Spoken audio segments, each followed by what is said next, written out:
Theatre, we script theatre. The production that we've been working with since COVID allowed us to begin working again, thanks to the HAR and the European Jewish Congress for supporting us, is a play called Kindness. So what I'd like really to talk about is that play as a model for using theatre as a surrogate human voice in a way. We take our plays into schools, we use active learning techniques, and we encourage schools to work in a cross-curricular way, in an interdisciplinary way, to educate young people. There were a few points yesterday that I'd really like to pick up on, actually.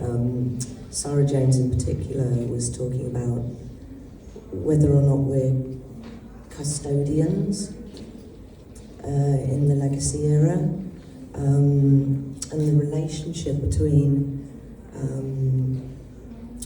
the audience, which is a problematic term in itself, and testimonies. We obviously work through mediation, everything's mediated. She talked a little bit about the concept of simplification and decontextualization, which is something that we work very hard to address. And actually, in our production of Kindness, we very overtly complexify, I think might be the right term. So Kindness in particular is the story of Susan Pollock, who is a very dear friend of ours, who has been working with us for a number of years. And about 8 years ago, I dropped her at her home when she'd come with us with a piece of theatre we'd taken to a school. And she spoke to students after they'd seen the production, which was partly devised, partly scripted piece, based on the writings of Viktor Frankl. And she turned to me and said, "So Kate, when are you going to tell my story? Because I can't talk forever about my story, and I'd like you to tell it for me." So we recruited a gentleman called Mark Wheeler, who is probably the most performed living playwright in the country. His work is performed in schools all over the country, and he's a verbatim theatre specialist. So Mark and I began the process of working out how to create a piece of verbatim theatre with Susan's testimony.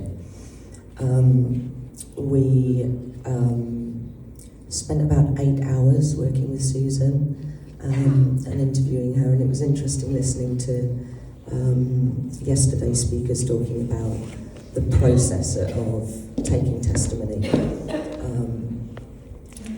Everything was transcribed from that 8 hours, and down to the pauses, the hesitations, the struggle to articulate at times. We worked with 3 PhD students who went through that very long, laborious process. We didn't use this technology of transcription. We revisited that testimony over and over again with Susan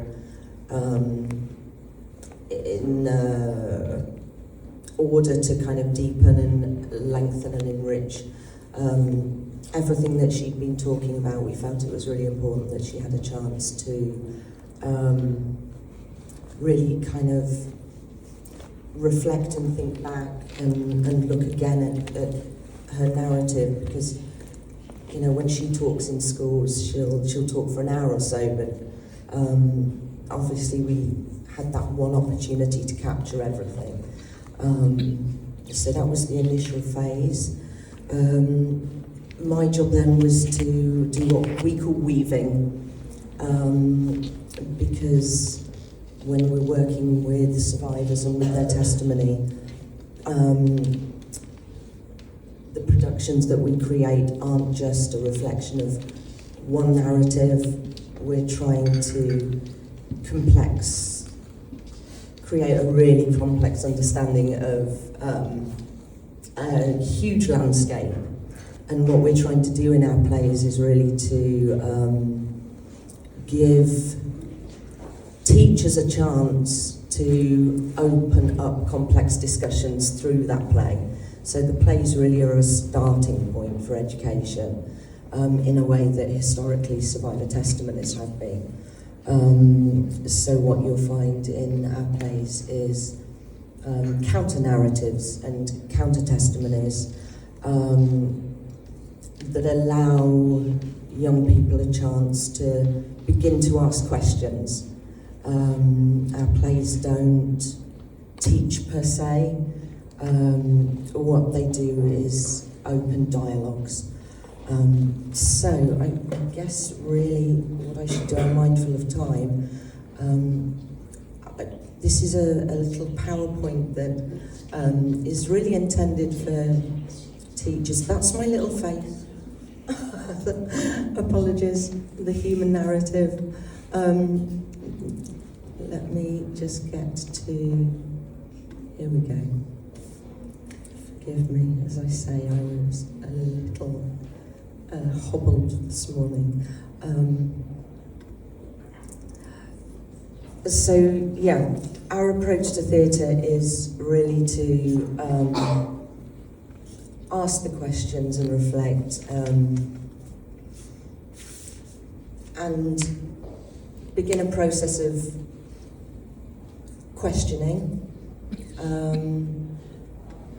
and exploring in a mediated way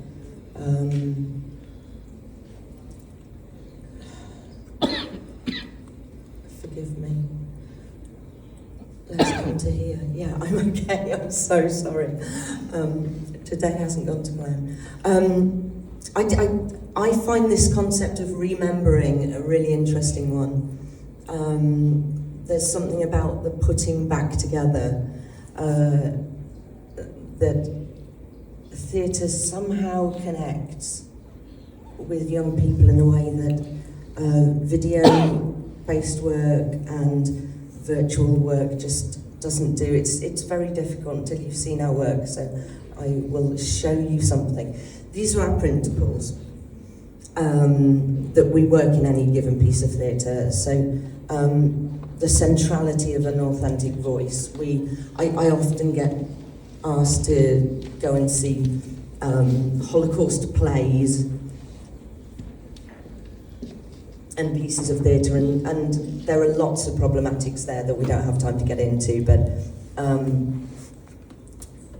what we do is put right at the centre an authentic voice. We have counter-narratives, as I say, that we construct. So in Kindness, we weave the story of Marla and Edek, for example, and we have a character that is a liberator. He doesn't speak, he testifies, and the words in that, through that character's voice, are a way of enriching dialogue about survival.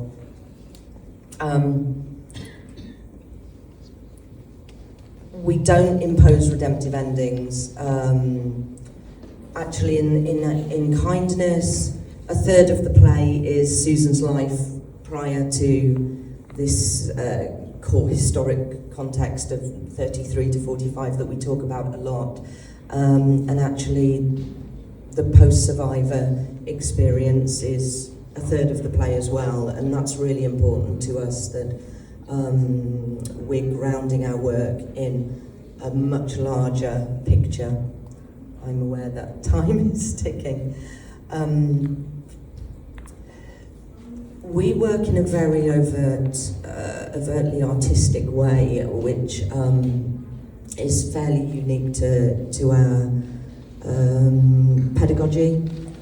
Our choreography and movement work is a way of moving an audience away from atrocity And until one sees the plays, it's very difficult to understand that. But when something is, we know and understand that what we're addressing is fundamentally incredibly hard and challenging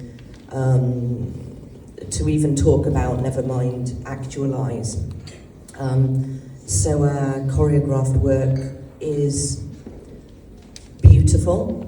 It encourages an audience to want to watch rather than turn away. We'll come to that in a second, I think. One of our most important practices is to ensure that we have time for reflection. When we take our work into schools, we don't take the play, we take education programs, and the unpacking of any given piece of theatre is as fundamental as the performance in itself. I think probably, given time being ticking, 3 minutes. Exactly. Okay, I'll give you this short little extract of kindness. It's not intended, I guess, for these purposes, but it will give you, I suppose, a little feel for this play and the way it works. I was born in 1930. My Hungarian name is Zsuzsana. Blau was my maiden name. I learned to sew very early in my life, which I enjoy doing even today. My brother, Laszlo, Lotzi as we called him, was 2 years older. We lived in Felshigot, a little village on the Danube. There were about 18 Jewish families. My father instilled a sense of patriotism in our lives. He told stories about his involvement in the First World War. Mother was a submissive village lady who depended on him. It was a life lived close to the earth. It was an enjoyable life, but I remember Something's looming. it was incomprehensible to our mind. Get here, stay. You know the resettlement program?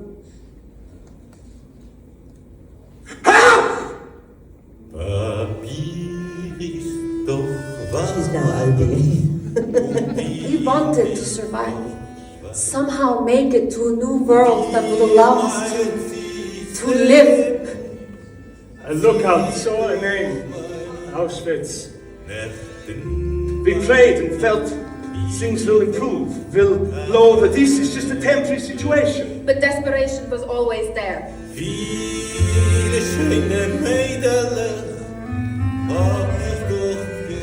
Look at what your Führer has done. Look at this scene of devastation.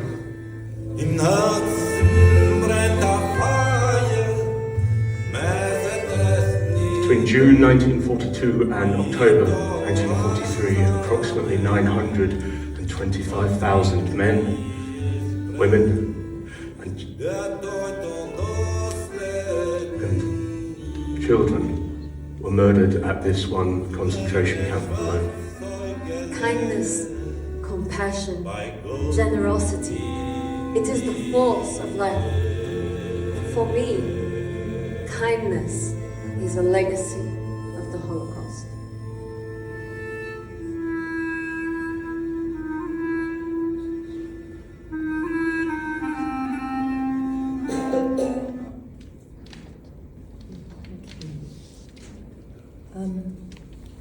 Yep. Excellent timing.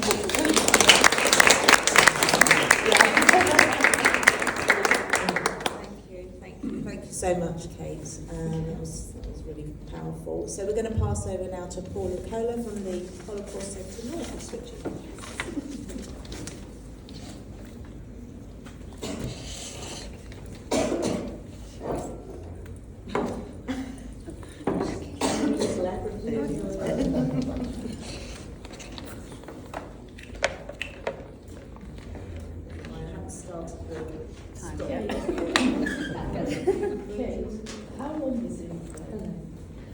Our plays are normally always an hour, so designed to fit within the bell going between lessons. But we take we do assemblies, we do lessons leading up to the performance, and then we always one of our core expectations is that the school gives us time with the 200, 250, however many young people in the year group afterwards. And then they have education packs and try and talk a little bit more about it. So, Okay, lovely. Thank you. It's an honor to be here today. I hope you can hear me all right. Thank you so much to the Association of Jewish Refugees and to Bea for inviting me to speak today. I'm going to speak about a series of projects using testimony in artistic work. In May 2021, I was hired as a digital intern through the Second World War and Holocaust Partnership Program by Imperial War Museum. And as an intern, I worked on a series of zines which were co-created with survivors. So what is a zine? Zines are produced in a limited edition and often consist of original or appropriated text and images. And historically, they've provided a sense of community to individuals or groups through an ability to express themselves when they might not otherwise be able to. So this is why, because they provide tangible traces of marginal communities, they are really relevant and have academic value. Zines, we thought were a perfect medium for us, thinking of our history as the Holocaust Survivors Friendship Association, being completely community-led in our, both in where we've come and how we operate today. So as of right now, 2 zines have been published, 1 remains in post-production, and they were printed in editions of 50 copies each, so a very small run. All 3 zines in some way deal with memory. The first zine, in a way, is about the way memory and trauma has permeated through a family. The second zine, There Are Glimpses, echoes a sentiment of Yisker books, a collective way of commemorating loss. And the zine number 3, which is not titled yet, is about memories that bring hope and comfort to a survivor. So, start with In a Way, which I think was the zine that I was invited to speak about primarily. I created In a Way with Ibby Nil, and when I first started working on this project, it was still the pandemic, lockdown. I could only reach out to survivors digitally, so I sort of had to see who would actually be willing to connect with me in that way. And Ibby was. I'm quickly going to introduce Ibby. She was born in Slovakia in 1923, fled to Hungary at age 18, survived various internment camps, 6 weeks in Auschwitz, a death march, a death march, and was liberated on Easter Sunday in 1945. After the war, Ibby became a translator for the British Army, met Bert, a British Army officer, and moved to the UK in 1947. I was struck by the way Ibby spoke about her grandmother, about her entire family, really. I'm quickly going to play you an excerpt where she speaks about her mother, which is also on our TikTok.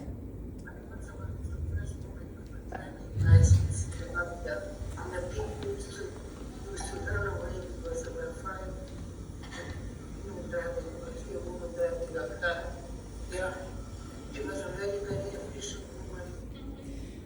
Strong woman. Yes, I said all the females in my family are strong.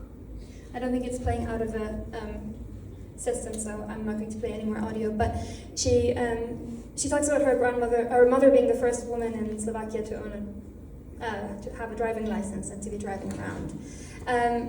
So she also identifies this fierceness that she sees in her mother, in her granddaughter, and in her daughter. And this sort of way of looking at her family, inequalities, and how they live in the world, that was really interesting to me. So I was introduced to a series of cross-generational interviews by my colleague, Dr. Tracy Craggs.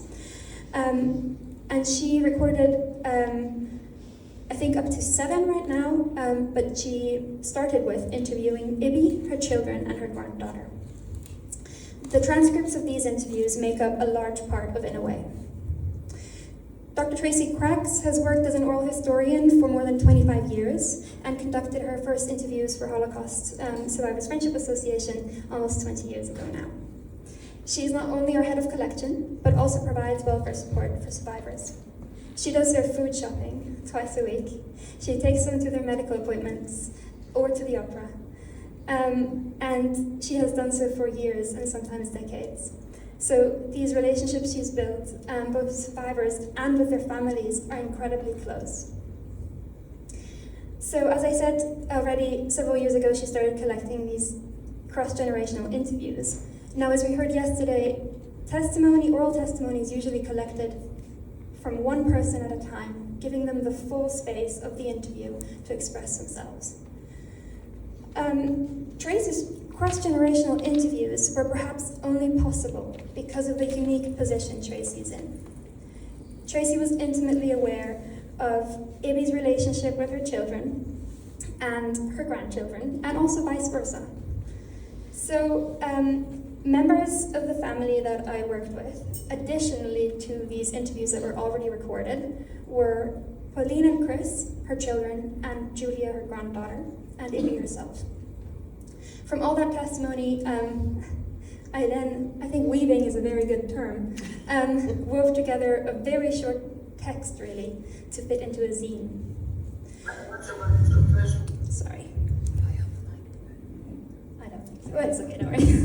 You can see me here exploring some of the ideas, trying to understand how layering of images, the use of thread, the use of drawing could be included to show this, the way that Ibby's trauma and her memory of the time that she spent, and I guess post-war life as well, impacted not just her life, but the life of all her family members. Every family member was sent the excerpts that I'd chosen, so they could redact anything that they didn't want to be shared, and in that way I really wanted to give them some autonomy over what was being shared. It also meant that Pauline and Chris, who had very different upbringings because of how far apart they were born after the war. Chris was born in 1947, so really in the wake of the Holocaust. And his upbringing was very different to Pauline, who was born almost 10 years later. And it was through this zine that they first had a conversation about how different their childhoods had been. So this zine is a family portrait, in a way, of a family born in the wake of the Holocaust. And we launched this zine in November of 2021 with Ibby, her son Chris, Tracy Craggs, and Bea Lekowitz, joining a panel discussion on intergenerational testimony. Especially pertinent to have Bea there because of her own experience of interviewing a parent. Towards the end of the panel discussion, Ibby told her son, "Thank you for remembering for me." You could tell that Ibby was tired of speaking about her story. This was Ibby's last public event. She sadly passed away on Easter Sunday last year, and is greatly missed. These are the finished zines. There's a limited edition that is has more it's more, I guess, an artist's book. It includes cutouts. The next zine I'm briefly going to speak about is There Are Glimpses. This was co-produced with Martin Kappel. Martin Kappel was forced to leave Germany in the Polenaktion and was taken in by relatives in the town of Breszko, and I know my pronunciation is horrendous, I'm sorry. Martin is a scientist. He is incredibly passionate about education and still speaks to schools. But he'd never really spoken much about his time in Poland, so there was a couple of months, just under a year, that he spent there. But when he started talking to me, he talked in great detail about his relatives and the daily life in the shtetl, and how much he enjoyed their dedication to the learning and the religious observance, and he really, really enjoyed that time with his family. I mentioned Yisker books briefly in the introduction. but I should perhaps explain what they are a little bit more. Yizkor is Hebrew for to remember, and Yizkor books commemorate people and communities that were lost. So after the Holocaust, they offered a way for surviving members of Jewish communities to understand and explore what they had lost. And I think it's quite important to see this zine in reference to this, or in relation to this tradition. It soon became obvious to me that given Martin's high regard for learning, I had a lot of learning to do about shtetl life and what the shtetl actually was, but also, of course, about Martin's story and that of his family. So the illustrations of this zine were made using carbon paper. I blindly traced over images, trying to commit them to my memory. I turned to drawing instead of using archival imagery, because even though Martin's memory is incredibly rich and detailed, we have almost no photographs or documents of Martin. I don't think that there's a single one. But it was incredible. So through the research, I started looking at images online of the town and the community that Martin's family was a part of. And there actually was a small organization that was trying to document the history and the heritage of that space. And I reached out, and with the help of the director, Anna Pliszko, we were able to recreate almost an entire family tree for Martin, which information that he really had thought was forever lost. So this is There Are Glimpses, again in an edition of 50. It has testimony collected by me and in a conversation with Martin, along with these drawings, and then excerpts of Yizkor books, showing sort of the link to the heritage. And this is the family tree we were able to recreate. So the last scene, and I'm not going to speak about it very long, is still a work in progress. Suzanne doesn't talk about the Holocaust. So how do you make a zine with a Holocaust survivor if they don't want to speak about the Holocaust? Well, for Suzanne, there are elements of her story that give her hope and comfort. She spent years in hiding in the Alps, completely isolated from the war and unaware of what was happening elsewhere in Europe and in the world. And in that time, her memories of nature are incredibly vivid, childlike, and her entire home is filled with flowers. So I think it's something that she's carried with her all her life and takes comfort from still. So we are co-creating a zine based on prints from plants that are sort of in connection to the testimony and her memory of different times of year in the Alps. That is not to say that her time in the Alps was without pain and suffering. She was basically forced to become an alpine farmer at the age of 8, had no shoes, and was exhausted, I think, every day of her time there. Very briefly, and I know I'm running out of time, I'm going to speak about our first artistic commission, audio guides, which are available online, and they consist of, you can see them here, there's a screenshot, 10 tracks created by 2 artists, and our goal was to give space to that which can't be archived, or the things that have been lost, destroyed, stolen from our community. So we had Linda O'Keefe and Louise K. Wilson, and they focused on objects and people. So they created 5 tracks independently. I urge you to listen to them because I think they give you a good insight into the work that we do. They also became a really intimate exploration of what remembering means. A very recent project, and one that we were really happy to be part of on the sort of production side, was a series of films, an exhibition with Daria Martin. Daria Martin makes works using the dream diaries of her grandmother. So her grandmother collected her dreams for over 40 years. There's 20,000 of them, and they echo childhood memories of loss and having to resettle from Czechoslovakia to the United States. So yes, there's a lot happening, and I will just use this opportunity to invite you all to our first opening of the artist residency program. Well, Good timing. That's less brutal than less brutal than Thank you, Paula. Sorry about that. No pressure, Caroline. Excellent timing going on here. I know I've got too much to say. Just to welcome Caroline Slifkin, Shoahart.blogspot. Very interested to hear. Shall I start talking before the slide? Well, I have to press start. No, that's pressure. No.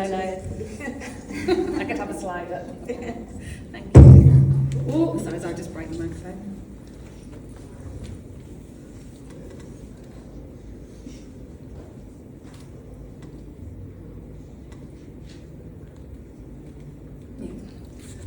Again, thanks to Bear and AJR and everyone involved in organising the conference.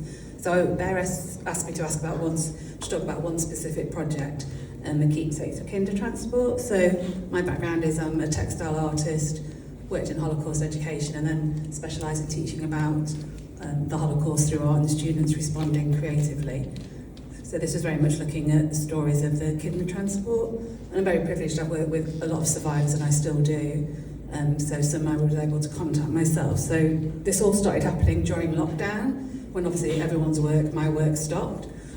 So came up with the idea with Amy Williams about devising a project looking at how we could keep in touch with the kinder transport, and not just in this country, internationally as well. So we put shouts out to organisations, and the idea was that we could still connect together even though we were not together in our houses, learn about, add to the memory, and extend the memory. So the project was open to kinder, their family, anyone interested in the kinder transport, and then they could either create their own artistic response, or they could collaborate with me, and I would create a piece. So this was all done either by Zooms, emails, telephone calls, and I limited the size to A4 because if people were posting things, especially like from America, I just thought it'd be good. And some things are just digital. Do we just press? Oh, okay, yeah. It's missed one. Oh yeah, sorry. So that was the logo I designed using one of the kinder's identity badges, number badges, and then obviously you can see we decided it was going to make it into a book that I could use as a resource in schools. So also once we were back in schools, it was also going to be as an educational tool. Sorry, so yeah, that is the logo I designed using Hannah's identity tag that she still kept. So the first person to reply was Ceramic Gray, who has sadly just recently passed away, and he sent me a poem that he'd written in the past that he said he really wanted it to be included. And again, I think the fact that it's in his own handwriting is extremely powerful, and we can see a little crossing out. And again, as students are very much aware maybe of the kinder transport memorial, I know there's a new one just been done as well. So this idea that they're actually going to read a poem, and the man is one of the boys in the boy in the statue, as is in his book. And then this lovely lady gay I met through a friend, Gabrielle. She's 96 and she's slowing down and not speaking as much. And she used to be a head teacher as well. So we started telephoning and communicating. So we'd have 2.5 years of lockdown. And then eventually, so she wrote a poem, and I'm sure you can see it while I'm speaking, so to save time. So she would send me important things her grandma put her on the kinder transport. So, and this teddy bear that you can see when I eventually met her, I could photograph her with a teddy bear. I actually saw her last weekend, so I said I will be speaking about her, so it gives her great comfort the less she's able to speak now, and she only really speaks locally, though she has started Zooming as well with Het. So this idea that she knows that I'm sharing about her story, students can respond, and then I can send her artwork that students have created, so we just got a total friendship now. So Hannah Miley is the lady whose identity number badge I was using. Again, so she's in America, so we've just done lots of Zoom. She sent me her book, and I've done a lot more work with her because Hannah found using art and writing poems very therapeutic. I think this has already been touched on with lots of other people's talks. So as a way of also expressing memories. So through conversations, like I'd Zoom with her a week later and she'd suddenly go, I've just found these scissors. So the purse she couldn't find, the poem she wrote specifically for the project, but the scissors she could find, and again photographed and sent me the picture of the scissors. And then wrote this poem about, the touching of it that brought back memories of her own mother, the last thing of her mother still cutting her fingernails. So again, this idea of what objects would bring to people. And then we talked a lot, and she kept saying about the life, I think you used the word threads, that her life was unravelling. And then I was saying about my textile work. So I then went on and did a series of textile panels from her story, so looking at identity, the different names that she had, to finally her married name, and things that would happen, the journey being torn apart from her family. And then she was always researching and travelling and going back to visit places. And then she finally found her parents' names registered in the, to go on to the transport to be murdered. So again, just finding out knowledge and her story developing all the time. So I'm trying to get through quite a few people. And then these were some people that I started to get pieces of work from America. So this is a really nice story. So Kim was the daughter of the kinder, Erica. So I think at the time her mother was still 97. And her mother didn't talk that much, but told a little bit. So the photograph on your left, is a photograph from a family wedding. So Kim decided that is a three-dimensional model. I suppose it'd be like a doll's house. So she decided to recreate the photograph for her mother. And they sort of sat and did it together. And then her mother literally went through the photograph and told her who every person was, which she hadn't done before. So she could document and make notes for their sort of own family records. And the pleasure that her mum got from talking about it eventually, and having this little three-dimensional piece of work. And then yesterday it was lovely to be with Ruth. I worked with a lot, Ruth Barnett, and then also her daughter Tanya wrote the poem for the project. And I hadn't met Tanya before, we just emailed and telephoned, so it was very nice to see them both yesterday. Again, I'm sorry I won't read through the poems because of time, but anyone who's worked with Ruth or knows Ruth knows that she's very much human rights and what lessons aren't we learning, and also about the earth and what we're doing. So, she's such a power of strength, and I think it's really important. People have talked about in a lot of the sessions that it's not just a Holocaust survivor, that was a small percentage of their lives. I'm wittering so you can read her poem. This idea that, she's so passionate still, and obviously, again, during lockdown when she couldn't go into schools, and a lot of the survivors couldn't go into schools, some are Zooming, not all are Zooming, but it was again, if she thought I was using her work and it touched one person, it was really important to her. And so it was lovely to see her yesterday and, tell her a bit more about now that I've taken the project into schools. And then this was from her daughter Tanya. I don't know if she was here yesterday. Again, sorry, it's probably hard to read, but and then apparently Tanya naughtily sent me these 3 photographs. Well, the photograph I think more on the left that Ruth hadn't approved, but then she did approve. So again, just showing Ruth maybe in a different light to students, and the fact that again it goes through from the black and white, to the next 3 generations of Tanya's family. And then this lovely piece came again from America. So Susan Richardson is a calligrapher, and she made this piece for her mother. I hope you can all just see there's lots of little signatures. Again, everyone was still in lockdown, so she asked everyone in the family to send, on a bit of paper, their signatures. And if you can just see, there's a little green leaf in between on the right. One of her cousins was pregnant, so that was another member of the family that obviously they've gone on and had the baby. And that came in the post. It was such a nice surprise to get that she actually sent me the physical piece of work. It's beautiful. And then, again, some more American pieces. And you'll see that a student obviously took this idea and responded, if I've got time. So again, this idea of her mother and her aunt coming on a kinder transport. And again, a lot of people have already mentioned this, and a lot of the second gen were saying like suddenly to start responding in art and to find about like looking at questions and puzzles and still things. So this idea of unearthing stories, I thought it worked really well with the black and white with the colour. And then, as he's already been mentioned, Harry Bibbring. I know a lot of the people in this room will have worked with him. I think I can tell his story off by heart. And it's great because this ended up, I also got to meet online his sister's children, because I'd always heard Harry tell his story, and we all know that he was quite a little naughty boy. And that's why students loved him. And he tells one story about his sister, the first time she'd gone to the cinema when you were banned to go, and she nearly got caught, and it was the first time his parents had ever shouted at her. And he was like quite happy, because it took the heat off him for a bit. So I'd only heard about Goethe a few times in Harry's story. And so Michael, Harry's son, I mean, basically it's a massive, there's so much information and photographs that it's basically its own PowerPoint presentation. It's not like one piece of art, so I've just put a few in case people haven't met Harry. So all the words are written by Michael, and then we arranged how we were going to put the photographs in together. I can remember watching Harry at that far right photograph, taking the ashes, when they'd found those ashes, how important it was to him, obviously with royalty, having his bar mitzvah, so very powerful with his grandson, and obviously the favourite photo, you know, photo bombing the Queen at a garden party. How I think of him is really cheeky. Right, time's moving on. And then to his, and then I met, so his sister Goethe went to America and had 3 children, so just the 2 daughters made pieces of work, but the son does a lot of the archiving.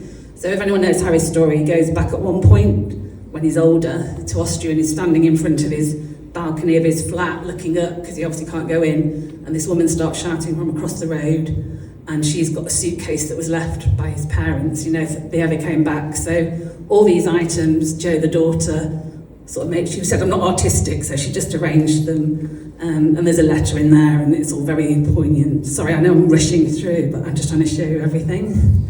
And then the other daughter is an artist, so she created this piece of work. Again, sorry, there's probably too much to read there, but this idea of her mum, they got most of their information from Harry, because her mum sort of just got on with life and didn't really want to speak about it so much. So I think there were some revelations between the cousins coming out of different bits of stories. So yeah, that was some very powerful zooms. I don't know if Anita's in the room, but Anita Grace, she's next door. Well, she's missed her moment of glory. So Anita did send me 2 pieces, so these are amazing. So this is a map that they found when they cleared her father's house out, a drawing of the home. And I'm doing, oh, you have to tell Anita, I'm doing a project in a couple of weeks with schools where we're looking, parents and families, pupils and a guardian or a parent, and we're going to look at home identity, and the first thing I'm going to ask them to do is draw, like, you know, an app, like their favourite room in their house or something, or a house they remember if it's the parent or grandparent. So I think this would be a really good introduction. So she's missed a moment.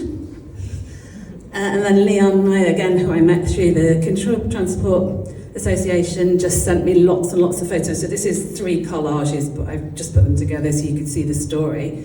He's obviously the archivist of his family. And his father came from Gimhold, and at the same place that Hannah, the lady I showed you at the beginning, and through them, putting them in touch, his father had Hannah's mother's signature. Everyone used to have those autograph books, didn't they?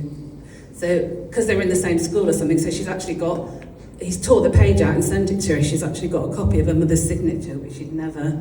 So these lovely things coming out of these connections, sort of internationally.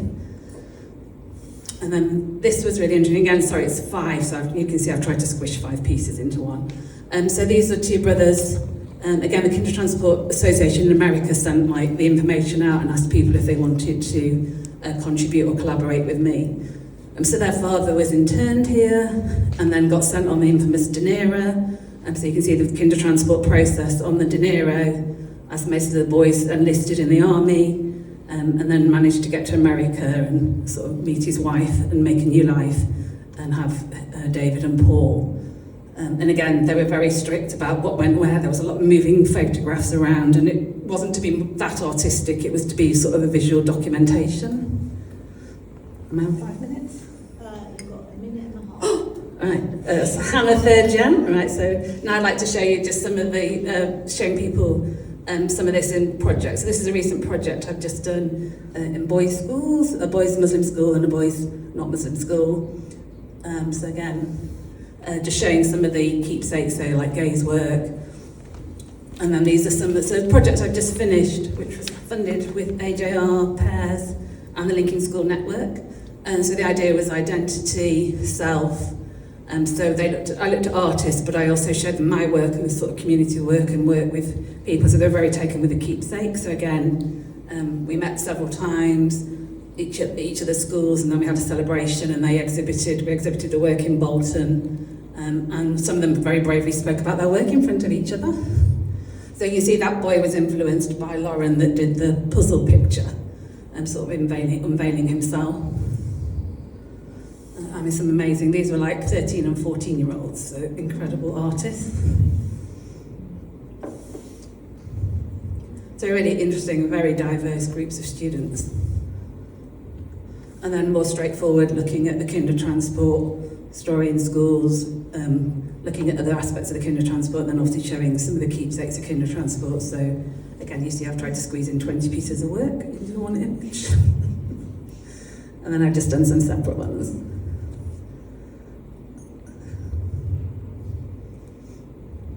And some of these are year 6. Some of them are older. And then the whole primary school did like, they made, and that's my last slide, the end. Sorry, I probably won't really Right. Yeah, far less group. Thank you so much. Thank you all to all of our panellists. That was really, really interesting. And I know you all mentioned threads, and I just wanted to just stand up just because I don't have anything for the screen. Oh, yeah. So I've been running the My Story project for AJR, and we, apart from having a table downstairs, I'm not on any panels or anything, so I thought I'd take this opportunity just to mention it, because a lot of the people that you spoke about have worked with us and we've done their story projects. Martin Capel, Suzanne Rappaport, Ripton, was it you? Was it you who said, oh, sorry, I was looking at you, Kate. And when I first read her first, the transcription, her description of the wildlife and the wildflowers and everything, oh my gosh, it was just absolutely beautiful. Gabrielle Kinahan as well, we've done, a lot of the same people, and they're all available to read online, free of charge. So if you want to have a look at the AJR website, they will be there. So just to mention that, a little plug for my project. And any questions? We have a few minutes for any questions. Yes, Angie, do you want to take it?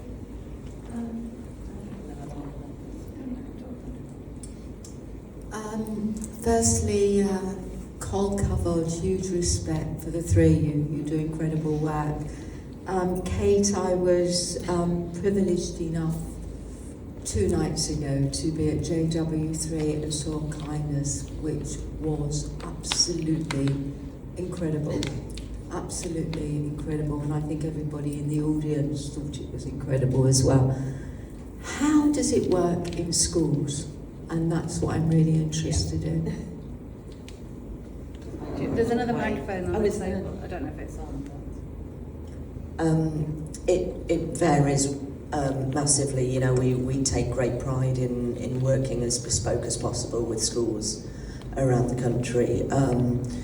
When we were creating it, we were aiming at working with secondary school students from 11 plus,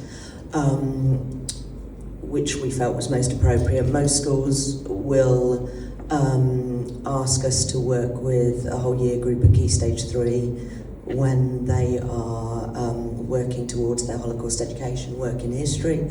But we also, when we were weaving the learning work into the play, we were trying to ensure that we were giving teachers opportunity to pull out themes and core ideas in RE, in SMSC, citizenship, all of those curriculum areas and the schemes of work, the education packs that go with it, draw out as many of those core ideas as possible.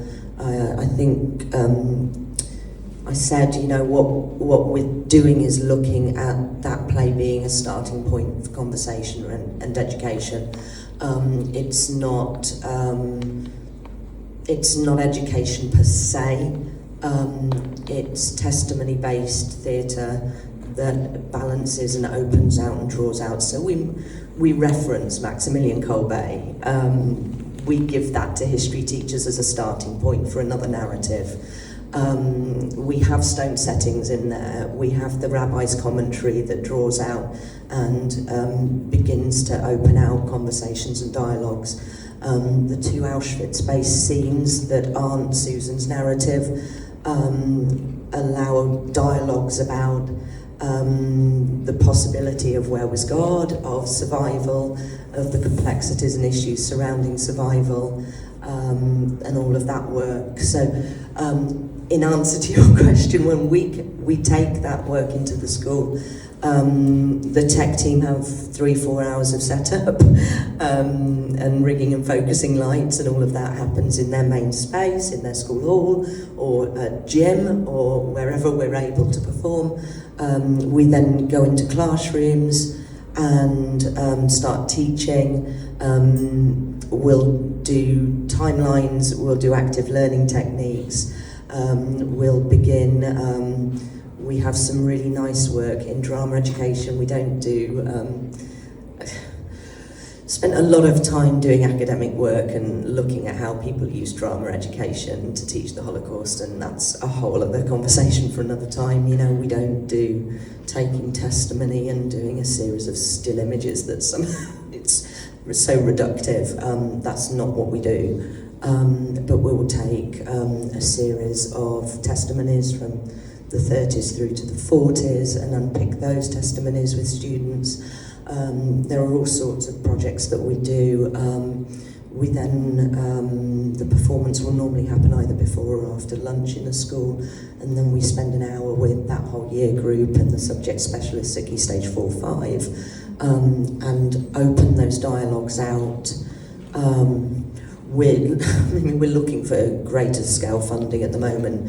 The AJR, who I should thank very much for having us here and supporting us, have given us some funding to do a case study into what we can do as a company to work with schools at a greater level, to continue going back and working with history, RE, drama teachers in a really enriched way through their schemes of work, to really use the play as a springboard.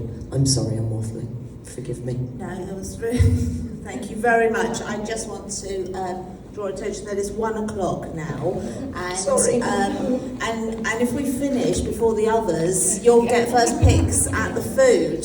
And we've only got 45 minutes for lunch today. Yesterday we had an hour. So a final thank you so much to our panelists.